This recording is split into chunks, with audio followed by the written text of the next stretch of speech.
सिर मुश्किलां सहनियां सौखियां नहीं, ते जंग लड़ी दी नाल ना तीलियां दी। तुरन काफले मंजली हर वेले, ते पहुंचन नाल हलीलियां दे। कला सूरमा कोई नहीं जग उत्ते, अंग फड़कदे रहन फुर्तीलियां दे। ते रिजक मिले ना मेहनतां नाल बहुता, ते नेक बख्त नहीं हुंदे शर्मीलियां दे। तुहाडा दोस्त, तुहाडा होस्ट शफाकत सरफराज अपने फोकस टीवी देखने वालों नूं उन्हां दी खिदमत च अपने नाल एक बड़े सुचज्जे ते सुलखे परौहणे नूं लैके तुहाडी खिदमत च आया है। और तुहानूं पता है कि तुहाडा दोस्त, तुहाडा भाई अपनी जुबान च गल करके बड़ा फख्र महसूस करता है। चाहे कोई जज भी आए तो सानू पंजाबी बोलन च कोई यार नहीं, क्योंकि बाबा नजमी फरमाते ने कि भुल्ले घरां नूं मुड़ पैने ते वेख पंजाबी जुड़ पैने। ਜਦੋਂ ਅਸੀਂ ਆਪਣੀ ਜ਼ੁਬਾਨ ਨੂੰ ਪ੍ਰਮੋਟ ਕਰਨ ਦੀ ਕੋਸ਼ਿਸ਼ ਕਰਾਂਗੇ, ਸਾਡੇ ਨਾਲ ਸਾਡਾ ਦੋਸਤ, ਸਾਡਾ ਭਾਈ ਮੁਲਕ ਜਿਹੜਾ ਇੰਡੀਆ ਹੈ, ਤੇ ਉੱਥੋਂ ਦਾ ਪੰਜਾਬ ਜਿਹੜਾ ਹੈ, ਚੜ੍ਹਦਾ ਪੰਜਾਬ, ਬੜੀ ਖੁਸ਼ੀ ਹੁੰਦੀ ਹੈ ਉਹਨਾਂ ਦੀਆਂ ਫਿਲਮਾਂ ਦੇਖ ਕੇ, ਉਹਨਾਂ ਦੇ ਆਡੀਅנס ਵੇਖ ਕੇ। ਕੈਨੇਡਾ, ਅੱਧਾ ਕੈਨੇਡਾ ਜਿਹੜਾ ਹੈ ਉਹ ਪੰਜਾਬੀਆਂ ਦਾ ਹੈ, बड़ी खुशी होंगी है। लेकिन साढ़े इत्थे पाकिस्तान दे विच शायद पंजाबी नूं एक गाली मन्निया जाता है।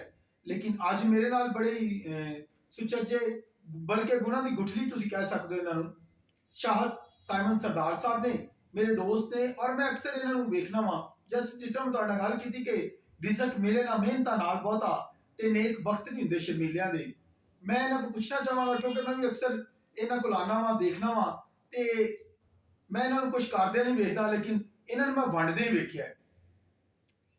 ते मुहब्बत, खुदा दे कलाम च लिखिया कि खुदा मुहब्बत है, और मुहब्बत एक ऐसी चीज है जिन्नी भी वंडी जाए वो वधदी है। दौलत घटदी है लेकिन मुहब्बत वधदी है। ते मैं अपने दोस्त शाहद सरदार साइमन साहब नूं खुशामदीद कहना अपने प्रोग्राम च फोकस टीवी देखने वालियां नूं भी दसदा वां। ते अज मैं इन्हां नूं पुछांगा कि सरदार साहब तुसीं करदे की हो? ते मैं जदों तुहानूं देखिया किसी गरीब की मदद करदिआं या किसी नूं देंदे वेखिया है, ते पुछना तो नहीं चाहिए, क्योंकि रब वसाइल पैदा कर मुहैया करदा है ते उन्हां दी तकमील करदा है। ते अज तुसीं फिर भी अपने ऑडियंस नूं दसो, क्योंकि खुदा दे कलाम च लिखिया कि मुबारक ने हो जिन्हां दा तवक्कल खुदा ते आ, ते मलाउन ने हो जिहड़े बशर तों अपना बाजू समझदे ने ते इंसान ते भरोसा करदे ने। ते मैनूं बड़ी खुशी हुंदी तुहाडे नाल मिल के, जो तुसीं दसदे हो जी खुदा मुहैया करता है, क्योंकि यहोवा यरी है। ते तुसीं भी कोई दसना पसंद करो, साडे व्यूअर्स नूं बड़ी खुशी होएगी। और तुहाडे वर्गे दोस्त जिहड़े कहंदे ने well self made is well made, अपनी मदद आप ते तह जिहड़े उठदे ने, मैं खुदा उन्हां दे नाल हुंदा है। मूसा भी 40 साल बियाबान च रहा, 40 साल फरौन दे घर च रहा, लेकिन उन्हें दुनियावी तरबियत भी लई, दीनी भी लई, ते फिर उन्हें दुनिया दे विच रह के अपने लोगों नूं किस तरह कढिया। ते अज मैं जो देखना वा, तो मैनूं बड़ी खुशी हुंदी है कि तुसीं भी अपने लोगों के दिन रात काम आंदे हो, और तुसीं भी कुछ व्यूअर्स नूं दसो कि किस तरह तुसीं ये सारा मैनेज करदे हो। क्योंकि मैं जदों भी कदी रात नूं 1 बजे फोन कीता तो तुसीं जागदे किते ना किते नजर आए हो फील्ड दे विच, ते किस तरह तुसीं इन्हां मैनेज करदे हो? खुदावंद यसू मसीह दे जिंदा जलाली कादर नाम च मेरे तमाम मसीह भैन भरावां नूं मेरी तरफों सलाम। शफाकत साहब, मेरा ताल्लुक मक्का कलोनी गुलबर्ग 3 लाहौर तो है, और खुदावंद ने उत्थे मैनूं छोटे जे मनसब नाल नवाजिया है। मेरे को 2 मिनिस्टरां दी कोआर्डीनेशन है, मुराद राज साहब दी और शफकत महमूद दी। असीं 40 तो 50 साल तो मक्का कलोनी च रहायश वजीर हाँ, और मेरे साडे बड़े बुजुर्गां ने वो आबादी डिवेलप की है। मेरे मामा जी उस आबादी के चेयरमैन सन, उन्होंने 25-36 के प्लॉट मिल के ते सारे लोगों मसीह भैन भरावां इकट्ठा करके ते उत्थे आबादी जिहड़ी आबादकारी की। मेरा मनना है कि कलाम दे विच लिखा है कि जो गरीब की मदद करता है खुदावंद को कर्ज देता है। आमीन। आयत ने मैनूं बड़ा इंस्पायर किया है। मैं जनाब कोई भी अगर सवाली मेरे को आ गया है ना, या उन्हें मैंने कहा है कोई औरत है, मर्द है या बुजुर्ग है, ਅਗਰ ਉਹਨਾਂ ਨੇ ਮੇਰੇ ਅੱਗੇ ਕੋਈ ਸਵਾਲ ਰੱਖਿਆ ਨਾ, ਤੇ ਮੈਂ ਆਪਣੀ ਰੂਹ 'ਚ ਮਹਿਸੂਸ ਕੀਤਾ ਹੈ ਕਿ ਇਹਨੂੰ ਖੁਦਾ ਨੇ ਮੇਰੇ ਕੋਲ ਭੇਜਿਆ, ਤੇ ਜੋ ਵੀ ਮੁਮਕਿਨ ਹੋ ਸਕਿਆ ਹੈ ਮੈਂ ਉਹਦੇ ਲਈ ਕੀਤਾ ਹੈ। ਔਰ ਇਸ ਵਾਸਤੇ ਇਹ ਜ਼ਿਹਨ 'ਚ ਰੱਖ ਕੇ ਮੈਂ ਉਹਨਾਂ ਲਈ ਕੁਝ ਨਹੀਂ ਕੀਤਾ ਕਿ ਇਹਨਾਂ ਤੋਂ ਮੈਨੂੰ ਕੋਈ ਅਜਰ ਮਿਲੇਗਾ। ਅਜਰ ਮੇਰੇ ਖੁਦਾਵੰਦ ਨੇ ਮੈਨੂੰ ਦਿੱਤਾ ਹੈ ਹਮੇਸ਼ਾ ਹੀ। ਔਰ ਮੇਰੇ ਜ਼ਾਹਿਰੀ ਗੱਲ ਹੈ, ਜਿੱਥੇ ਮਸੀਹ ਭੈਣ ਭਾਈ ਆਪਸ 'ਚ ਰਹਿ ਰਹੇ ਹੋਣ, ਮੇਰੇ ਬਹੁਤ ਜ਼ਿਆਦਾ ਲੋਕ ਮੁਖਾਲਫ ਵੀ ਨੇ, ਮੁਖਤਲਿਫ ਕਿਸਮ ਦੇ ਹਥਕੰਡੇ ਵੀ ਇਸਤੇਮਾਲ ਕਰਦੇ ਨੇ, ਸ਼ਰਾਰਤਾਂ ਵੀ ਕਰਦੇ ਨੇ, ਲੇਕਿਨ ਮੇਰਾ ਈਮਾਨ ਹੈ ਕਿ ਅਗਰ ਤੁਸੀਂ ਕਿਸੇ ਦਾ ਬੁਰਾ ਸੋਚਦੇ ਨਹੀਂ ਤੇ ਖੁਦਾਵੰਦ ਤੁਹਾਡਾ ਹੋਣ ਨਹੀਂ ਦਿੰਦਾ। ਆਮੀਨ ਆਮੀਨ। ਸ਼ੈਤਾਨ ਜਿੰਨੇ ਮਰਜ਼ੀ ਹਮਲੇ ਕਰ ਲੇ, ਲੇਕਿਨ ਤੁਸੀਂ ਅਗਰ ਕਿਸੇ ਦਾ ਬੁਰਾ ਨਹੀਂ ਸੋਚਦੇ, ਤੁਹਾਡੀ ਵੱਡੀ ਤੋਂ ਵੱਡੀ ਮੁਸ਼ਕਲ ਵੀ ਜਿਹੜੀ ਹੈ ਉਹ ਖੁਦਾਵੰਦ ਦੂਰ ਕਰ ਦਿੰਦਾ ਹੈ। ਆਮੀਨ। ਦੂਸਰੀ ਗੱਲ ਹੈ ਸਰ ਕਿ ਖੁਦਾ ਨੇ ਅੱਜ ਅਗਰ ਮੈਨੂੰ ਸ਼ੋਹਰਤ ਦਿੱਤੀ ਹੈ, ਇੱਜ਼ਤ ਦਿੱਤੀ ਹੈ, ਰੁਪਇਆ ਪੈਸਾ ਦਿੱਤਾ ਹੈ, ਤੇ ਉਹਦਾ ਅਜਰ ਮੈਨੂੰ ਮੇਰੀ ਵਾਲਦਾ ਦੀ ਵਜ੍ਹਾ ਨਾਲ ਮਿਲਿਆ, ਕਿਉਂਕਿ ਮੈਂ ਆਪਣੀ ਵਾਲਦਾ ਦੀ ਖਿਦਮਤ ਕਰਨਾ ਔਰ ਖੁਦਾ ਤੋਂ ਬਾਅਦ ਆਪਣੀ ਵਾਲਦਾ ਦੀ ਇੱਜ਼ਤ ਕਰਨਾ, ਆਪਣੇ ਭੈਣ ਭਾਈਆਂ ਨੂੰ, ਆਪਣੀਆਂ ਭੈਣਾਂ ਨੂੰ ਇੰਝ ਸਮਝਣਾ ਵਾ ਜਿਵੇਂ ਮੇਰੀਆਂ ਬੇਟੀਆਂ ਨੇ। आमीन सर, बड़ा अच्छा लगा क्योंकि खुदा के कलाम से लिखा है कि तू अपने माँ और बाप की इज्जत करना तो तेरा भला होगा, और जहां तू रहता है तेरी उम्र दराज होगी और दुआ करने के दिन तेरी सुनी जाएगी।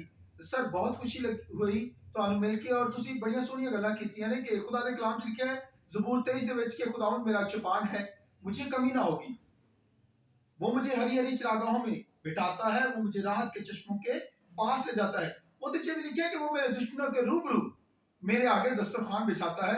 ਜਦੋਂ ਅਸੀਂ ਖੁਦਾ ਦੇ ਨਾਮ ਨੂੰ ਲੈ ਕੇ ਚੱਲਦੇ ਹਾਂ, ਖੁਦਾ ਸਾਡੇ ਨਾਲ ਹੁੰਦਾ ਹੈ ਤੇ ਸਾਡੇ ਦੁਸ਼ਮਣ ਵੀ ਸਾਡੇ ਦੋਸਤ ਬਣ ਜਾਂਦੇ ਨੇ, ਔਰ ਉਹ ਸਾਨੂੰ ਐਪਰੀਸ਼ੀਏਟ ਕਰਦੇ ਨੇ। ਔਰ ਮੈਂ ਇਹਨਾਂ ਗੱਲਾਂ ਨੂੰ ਤੁਹਾਡੇ 'ਚ ਦੇਖਿਆ ਹੈ, ਔਰ ਤੁਸੀਂ ਮੈਨੂੰ ਇਹ ਦੱਸੋ ਉੱਥੇ ਚੌਂਕੇ, ਕਿਉਂਕਿ ਅਸੀਂ ਜਿੱਥੇ ਰਹਿੰਦੇ ਹਾਂ ਗੁਲਦਸਤਾ ਖਾਲੀ ਇੱਕ ਪੁੱਲ ਦਾ ਨਹੀਂ ਬਣਦਾ, ਉਹ 10 ਪੁੱਲ ਇਕੱਠੇ ਵੀ ਹੁੰਦੇ ਉਹਨਾਂ ਨੂੰ ਨਹੀਂ ਬਣਦਾ। ਉਹਦੇ 'ਚ ਡਿਫਰੈਂਟ ਟਾਈਪ ਦੇ ਫੁੱਲ ਹੁੰਦੇ ਨੇ, मोतिया, गेंदा, गुलाब,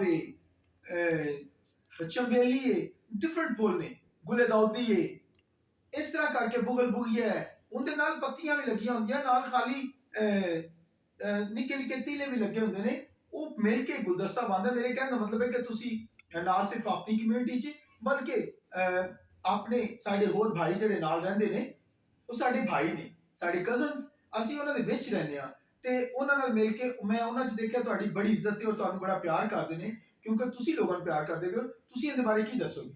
ਸਰ ਮੇਰੀ ਲਾਈਫ ਦੇ ਵਿੱਚ, ਹਰ ਇਨਸਾਨ ਦੀ ਲਾਈਫ ਦੇ ਵਿੱਚ ਕੁਝ ਰਿਸ਼ਤੇਦਾਰਾਂ ਦਾ, ਕੁਝ ਭੈਣ ਭਰਾਵਾਂ ਦਾ, ਕੁਝ ਮਾਂ ਦਾ, ਕੁਝ ਬਾਪ ਦਾ, ਕੁਝ ਭਰਾ ਦਾ ਇੱਕ ਰੋਲ ਹੁੰਦਾ ਹੈ, ਉਹ ਪੋਜ਼ਿਟਿਵ ਹੋਏ ਜਾਂ ਨੈਗੇਟਿਵ ਹੋਏ, ਕਿਉਂਕਿ ਦੁਨੀਆ ਤੇ ਰਹਿੰਦੇ ਆਇਆ ਕੁਝ ਭਰਾ ਨੈਗੇਟਿਵ ਵੀ ਸੋਚਦੇ ਨੇ, ਸਕੇ ਭਾਈ ਵੀ, ਭੈਣਾਂ ਵੀ ਨੈਗੇਟਿਵ ਸੋਚਦੀਆਂ ਨੇ, ਕੁਝ ਪੋਜ਼ਿਟਿਵ ਵੀ ਸੋਚਦੀਆਂ ਨੇ। ਸਰ ਮੇਰੀਆਂ ਭੈਣਾਂ, ਮੇਰਾ ਭਰਾ ਮੇਰੇ ਤੇ ਜਾਨ ਦਿੰਦਾ, ਔਰ ਮੇਰੇ ਦੋਸਤ ਅਹਿਬਾਬ ਜਿਹੜੇ ਮੇਰੇ ਨਾਲ ਨੇ, ਕ੍ਰਿਸਚਨ ਕੀ ਮੁਸਲਿਮ ਕੀ, ਜਿਹੜੇ ਵੀ ਮੇਰੇ ਨਾਲ ਜਿਨ੍ਹਾਂ ਦਾ ਬਹਿਨ ਉੱਠਣ ਹੈ, ਮੇਰੇ ਦਫ਼ਤਰ 'ਚ ਜਿਹੜੇ ਬੈਠਦੇ ਉੱਠਦੇ ਨੇ, ਉਹ ਮੇਰੇ ਨਾਲ ਬਹੁਤ ਜ਼ਿਆਦਾ ਮੁਹੱਬਤ ਕਰਦੇ ਨੇ, ਔਰ ਮੇਰੀ ਖਾਤਰ ਕੁਝ ਵੀ ਕਰ ਜਾਣ, ਉਹ ਇਹੋ ਜਿਹਾ ਆਪਣਾ ਮੋਟੋ ਰੱਖਦੇ ਨੇ, ਮੇਰੀ ਖਾਤਰ ਕੁਝ ਵੀ ਕਰ ਸਕਦੇ ਨੇ। ਮੇਰੀ ਬੀਵੀ ਦਾ ਬਹੁਤ ਜ਼ਿਆਦਾ ਰੋਲ ਹੈ ਮੇਰੀ ਲਾਈਫ 'ਚ, ਕਿਉਂਕਿ ਮੇਰੀ ਵਾਈਫ ਨੇ ਹਰ ਚੀਜ਼ ਮੇਰੇ ਵਾਸਤੇ ਰੈਡੀ ਰੱਖੀ ਹੁੰਦੀ। ਅੱਜ ਤੱਕ ਮੇਰੀ ਬੀਵੀ ਨੇ ਮੈਨੂੰ ਕਿਸੇ ਕਿਸਮ ਦੀ ਪਰੇਸ਼ਾਨੀ ਨਹੀਂ ਦਿੱਤੀ, ਔਰ ਮੇਰੀ ਤਰੱਕੀ 'ਚ ਮੇਰੀ ਵਾਲਦਾ ਔਰ ਮੇਰੀ ਵਾਈਫ ਦਾ ਬਹੁਤ ਜ਼ਿਆਦਾ ਰੋਲ ਹੈ। ਖੁਦਾਵੰਦ ਨੇ ਮੈਨੂੰ ਇੱਕ ਛੋਟੀ ਜਿਹੀ ਬੱਚੀ ਨਾਲ ਨਵਾਜ਼ਿਆ। ਮੇਰੀ ਬੇਟੀ ਜਿਹੜੀ 3 ਸਾਲ ਦੀ ਹੈ, ਐਨਟ ਸਾਈਮਨ ਸਰਦਾਰ ਉਹਦਾ ਨਾਮ ਹੈ, ਔਰ ਉਹ ਇੰਗਲਿਸ਼ ਬੋਲਦੀ ਹੈ, ਕਿਉਂਕਿ ਇਹਦੇ 'ਚ ਮੇਰੀ ਬੀਵੀ ਦਾ ਕਿਰਦਾਰ ਹੈ, ਮੇਰੀ ਭਾਂਜੀ ਉਹਦਾ ਕਿਰਦਾਰ ਹੈ, ਔਰ ਤੁਹਾਡੇ ਭੈਣ ਭਰਾਵਾਂ ਦਾ ਤੁਹਾਡੀ ਤਰੱਕੀ ਦੇ ਵਿੱਚ ਬਹੁਤ ਜ਼ਿਆਦਾ ਰੋਲ ਹੁੰਦਾ ਹੈ। ਮੇਰੀ ਮਸੀਹ ਕੌਮ ਜਿਹੜੇ ਮੇਰੇ ਇਲਾਕੇ 'ਚ ਰਹਿੰਦੇ ਨੇ, ਉਹ ਮੇਰੇ ਨਾਲ ਬਹੁਤ ਜ਼ਿਆਦਾ ਮੁਹੱਬਤ ਕਰਦੇ ਨੇ, ਔਰ ਖੁਦਾਵੰਦ ਇਹੋ ਜਿਹੇ ਭੈਣ ਭਰਾ ਔਰ ਰਿਸ਼ਤੇਦਾਰ, ਦੋਸਤ ਅਹਿਬਾਬ, हर इंसान ਨੂੰ ऐसे अच्छे ਦੋਸਤਾਂ ਨਾਲ ਨਵਾਜ਼ੇ। ਆਮੀਨ ਜੀ, ਬੜਾ ਅੱਛਾ ਲੱਗਾ। ਅੱਜ ਅਸੀਂ ਬਹੁਤ ਟਾਈਮ ਇਹਨਾਂ ਕੋਲ ਲੈ ਰਹੇ ਹਾਂ ਔਰ ਇਹਨਾਂ ਦੀ ਮਿਹਰਬਾਨੀ ਹੈ, ਕਿਉਂਕਿ ਬਾਈਬਲ 'ਚ ਲਿਖਿਆ ਕਿ नेक बीवी खुदावंद ਵੱਲੋਂ ਤੋਹਫਾ ਹੈ। और अगर अमसाल 31 बाब पढ़िए ਤੇ ਉੱਥੇ ਲਿਖਿਆ ਹੈ ਕਿ ਨੇਕ ਬੀਵੀ ਮੁਰਜਾਨ ਤੋਂ ਵੀ ਜ਼ਿਆਦਾ ਅੱਛੀ ਹੈ। ਔਰ ਮੈਂ ਸਮਝਦਾ ਵਾਂ ਕਿ ਜਿਹੜੀਆਂ ਤੁਸੀਂ ਗੱਲਾਂ ਕੀਤੀਆਂ ਨੇ, ਔਰ ਕਿਸੇ ਫਿਲਾਸਫਰ ਨੇ ਬੜੀ ਸੋਹਣੀ ਗੱਲ ਕੀਤੀ ਕਿ ਹਰ ਕਾਮਯਾਬ ਬੰਦੇ ਪਿੱਛੇ ਕਿਸੇ ਨਾ ਕਿਸੇ ਔਰਤ ਦਾ ਹੱਥ ਹੁੰਦਾ ਹੈ। ਗੋ ਤੁਹਾਨੂੰ ਖੁਦਾ ਨੇ ਉਹ ਤੋਹਫਾ ਦਿੱਤਾ ਹੈ। ਸਾਨੂੰ ਤੁਹਾਡੇ ਨਾਲ ਮਿਲ ਕੇ ਬਹੁਤ ਅੱਛਾ ਲੱਗਾ ਹੈ। ਔਰ ਮੈਂ ਸਪੈਸ਼ਲੀ ਪੰਜਾਬੀ ਦੇ ਵਿੱਚ ਪ੍ਰੋਗਰਾਮ ਕਰਨਾ ਵਾਂ ਤਾਂ ਕਿ ਸਾਡੀ ਪ੍ਰਮੋਸ਼ਨ ਹੋ ਸਕੇ। ਸਾਡੀ ਜ਼ੁਬਾਨ ਹੈ ਬੜੀ ਸੁਚੱਜੀ, ਬੜੇ ਸੋਹਣੇ ਅਲਫਾਜ਼ ਨੇ, ਹਜ਼ਾਰਾਂ ਸਾਲ ਪੁਰਾਣੀ ਜ਼ੁਬਾਨ ਹੈ ਔਰ ਇਹ ਸਮਝੀ ਜਾਂਦੀ ਹੈ, ਬੋਲੀ ਵੀ ਜਾਂਦੀ ਹੈ। ਔਰ ਜਿਹਨੂੰ ਕਿਸੇ ਨੂੰ ਸਮਝ ਨਹੀਂ ਆਉਂਦੀ, ਮੈਂ ਇੱਕ ਛੋਟੀ ਜਿਹੀ ਮਿਸਾਲ ਹੈ, ਮੀਆਂ ਮੁਹੰਮਦ ਬਖਸ਼ ਦਾ ਕਲਾਮ ਹੈ ਕਿ ਜਿਸ ਨੇ ਉੱਚਾ ਨਾਮ ਰਖਾਇਆ ਚੁੱਲ੍ਹੇ ਦੇ ਵਿੱਚ ਸੜਿਆ, ਨੀਵਾਂ ਹੋ ਕੇ ਲੰਘ ਜਾਵੇਂਗਾ ਅੜਿਆ। ਮੇਰੇ ਅਗਰ ਕੋਈ ਦੇਖਣ ਵਾਲਾ ਇਹ ਮਹਿਸੂਸ ਕਰੇ, ਸ਼ਾਇਦ ਮੈਂ ਆਪਣਾ ਦੱਸ ਰਿਹਾ, ਮੈਂ ਵੀ ਛੋਟਾ ਜਿਹਾ ਮਾਸਟਰਸ ਕੀਤਾ ਹੈ, ਇਹ ਨਹੀਂ, ਲੇਕਿਨ ਮਾਸਟਰਸ ਕਰਨ ਤੋਂ ਲੈਂਗੁਏਜ ਦੇ ਵਿੱਚ, ਲਿਟਰੇਚਰ ਦੇ ਵਿੱਚ 10 ਸਾਲ ਬਾਅਦ ਮੈਨੂੰ ਪਤਾ ਲੱਗਾ ਕਿ ਉੱਚੇ ਦਾ मतलब ਕੀ ਹੈ। ਉੱਚਾ ਮੇਰੀ ਨਜ਼ਰ 'ਚ ਉੱਚਾ ਪਹਾੜ ਉਚਾਈ ਹੈ, ਟਾਲਨੈਸ ਹੈ, ਲੇਕਿਨ ਉੱਚੇ ਦਾ मतलब ਉੱਚਾ ਚਿੰਤੇ ਨੂੰ ਵੀ ਕਹਿੰਦੇ ਨੇ, ਜਿੰਦੇ ਨਾਲ ਕੋਇਲਾ ਚੁੱਕ ਕੇ ਬਾਹਰ ਰੱਖੀਦਾ।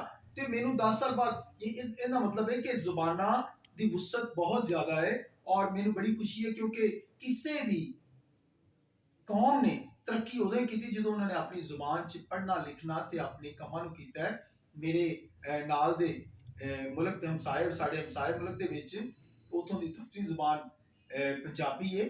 ਔਰ ਬੜੀ ਖੁਸ਼ੀ ਹੁੰਦੀ ਹੈ ਜਦੋਂ ਇਹ ਗੱਲਾਂ ਦੱਸ ਕੇ ਲੋਕ ਕਹਿੰਦੇ ਨੇ ਜੀ ਤੁਸੀਂ ਦੂਸਰਿਆਂ ਨੂੰ ਬਹੁਤ ਸਲਾਹੁੰਦੇ ਹੋ।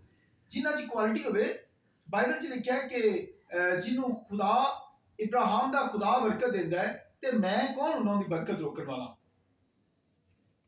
ਤੇ ਮੈਨੂੰ ਵੀ ਅੱਛਾ ਲੱਗਦਾ, ਬਾਬਾ ਨਜਮੀ ਸਾਡੇ ਬੜੇ ਅੱਛੇ ਸ਼ਾਇਰ ਨੇ ਔਰ ਪੰਜਾਬ ਚੰਡੀਗੜ੍ਹ ਯੂਨੀਵਰਸਿਟੀ ਦੇ ਵਿੱਚ ਉਹਨਾਂ ਦਾ ਬੜਾ ਜਿਹੜਾ ਨਾ ਉਹਨਾਂ ਨੂੰ ਬੜਾ ਸਲਾਹਿਆ ਗਿਆ ਔਰ ਉਹਨਾਂ ਨੂੰ ਹਦੀਆ ਵੀ ਦਿੱਤਾ ਔਰ ਉਹਨਾਂ ਦਾ ਪੋਰਟਰੇਟ ਉਹਨਾਂ ਨੇ ਉੱਥੇ ਲਗਾਇਆ। ਇਹ ਸਾਡੇ ਵਾਸਤੇ ਪਾਕਿਸਤਾਨੀਆਂ ਵਾਸਤੇ ਬੜੇ ਫਖਰ ਦੀ ਗੱਲ ਹੈ ਕਿ ਇੱਕ ਬੰਦਾ ਜਿਹੜਾ ਅੱਛਾ ਕੰਮ ਕਰ ਰਿਹਾ ਹੈ ਉਹਨੂੰ ਲੋਕ ਸਲਾਹੁੰਦੇ ਨੇ ਤੇ ਸਾਨੂੰ ਵੀ ਚਾਹੀਦਾ ਹੈ। ਇਸੇ ਤਰ੍ਹਾਂ ਸਰਦਾਰ ਸਾਹਿਬ ਮੈਂ ਤੁਹਾਨੂੰ ਸਲਾਹਨਾ ਤੇ ਅੱਜ ਬਹੁਤ ਅੱਛਾ ਲੱਗਾ ਤੁਸੀਂ ਸਾਡੇ ਪ੍ਰੋਗਰਾਮ 'ਚ ਆਏ ਹੋ ਔਰ ਹਮੇਸ਼ਾ ਉਮੀਦ ਰੱਖਾਂਗੇ ਕਿ ਤੁਸੀਂ ਇਸ ਤਰ੍ਹਾਂ ਆਉਂਦੇ ਰਹੋਗੇ ਤੇ ਆਪਣੇ ਸਾਡੇ ਵੀਵਰਸ ਨੂੰ ਕੁਛ ਨਾ ਕੁਛ ਅੱਛੀਆਂ ਗੱਲਾਂ ਦੱਸਦੇ ਰਹੋਗੇ। ਸ਼ੁਕਰੀਆ। Thank you.